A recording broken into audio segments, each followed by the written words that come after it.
ശ്രീമന്നാരായണീയം ദശകം 26 ഗജേന്ദ്രമോക്ഷം ശ്ലോകം 9. ഗജാനന പത്മാർക്കം ഗജാനനമഹർനിശം അനേകദം തം ഭക്താനാം ഏകദന്തമുപാസ്മഹേ. സരസ്വതി നമസ്തുഭ്യം വരദേ ജ്ഞാനരൂപിണി വിദ്യാരംഭം കരിഷ്യാമി സിദ്ധിർഭവതു മേ സദാ.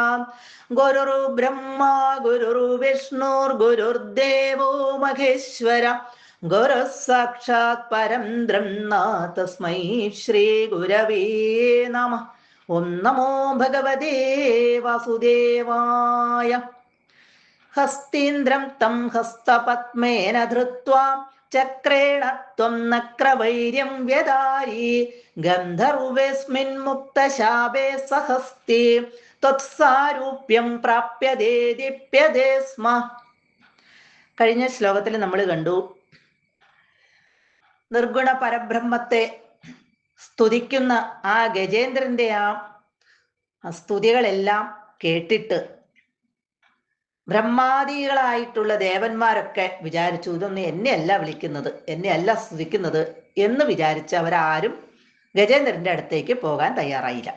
ആ സമയത്ത് ഭഗവാന്റെ ഉള്ളില് ഗജേന്ദ്രനുള്ള കാരുണ്യം നിറഞ്ഞു കവിഞ്ഞൊഴുകി ഭഗവാൻ ഗരുഡന്റെ പുറത്ത് കയറി ഗജേന്ദ്രന്റെ മുൻപിൽ പ്രത്യക്ഷപ്പെട്ടു.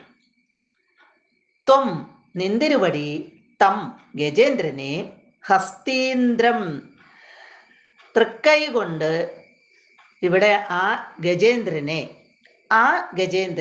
തം ആ ഹസ്തീന്ദ്രം, ഹസ്തി എന്ന് പറഞ്ഞ ഇവിടെ ആന, ആ ഗജേന്ദ്രനെ ആനകളുടെ രാജാവായിട്ടുള്ള ആ ഇന്ദ്രദ്യുമ്നനെ ഹസ്തപത്മേന, ഹസ്തം കയ്യ്, പത്മം താമര, താമരപ്പൂ പോലെയുള്ള ആ കൈ കൊണ്ട് ധൃത്വ ഉദ്ധരിച്ചിട്ട് ഉയർത്തിയിട്ട്. അപ്പൊ ഇവിടെ ഭഗവാന്റെ ആ തൃക്കൈ കൊണ്ട് ആ ഗജേന്ദ്രനെ അവിടെ നിന്നും ആ തടാകത്തിൽ നിന്നും പിടിച്ച് മുകളിലേക്ക് കയറ്റി. എന്നിട്ട് ചക്രേണ, ചക്രം കൊണ്ട്, സുദർശന ചക്രം കൊണ്ട് നക്രവൈര്യം ആ മുതലയെ വ്യദാരി, ഇവിടെ പിളർന്നു, ചക്രം കൊണ്ട് ആ മുതലയുടെ തലയറുത്ത് കളഞ്ഞ് ആ മുതലയെ കൊന്നു. അസ്മിൻ ഗന്ധർവേ, ആ ഗന്ധർവൻ മുക്ത ശാപേ, ശാപത്തിൽ നിന്ന് മുക്തനായി തീർന്നപ്പോൾ, ശാപമോചിതനായപ്പോൾ, മുതലയെ സുദർശന ചക്രം കൊണ്ട് കൊന്നു കഴിഞ്ഞപ്പോൾ ആ മുതലയിൽ നിന്നും ഒരു ഗന്ധർവൻ, ഹൂ എന്ന പേരുള്ള ആ ഗന്ധർവൻ പുറത്തേക്ക് വന്നു.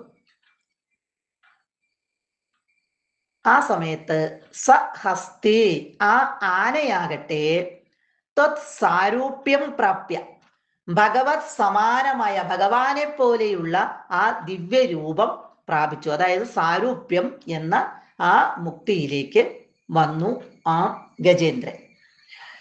അങ്ങനെ ആ ത്വത് സാരൂപ്യം പ്രാപ്യ, പ്രാപിച്ചവനായിട്ട്, സാരൂപ്യം പ്രാപിച്ചവനായിട്ട്, ഭഗവാനെ പോലെയുള്ള രൂപം കിട്ടിയവനായിട്ട് ദേദീപ്യതേ സ്മ, അധികം ശോഭിച്ചു. ഇവിടെ ഗജേന്ദ്രന് മോക്ഷം കിട്ടി, ഗജേന്ദ്രൻ ഭഗവാന്റെ ആ സാരൂപ്യത്തെ പ്രാപിച്ചു. അതുപോലെ മുതലയിൽ നിന്നും ആ ഗന്ധർവനും ഉയർന്നു വന്നു, ശാപമോക്ഷം കിട്ടി ഉയർന്നു വന്നു. സർവത്ര ഗോവിന്ദ നാമ സങ്കീർത്തനം, ഗോവിന്ദ ഗോവിന്ദ.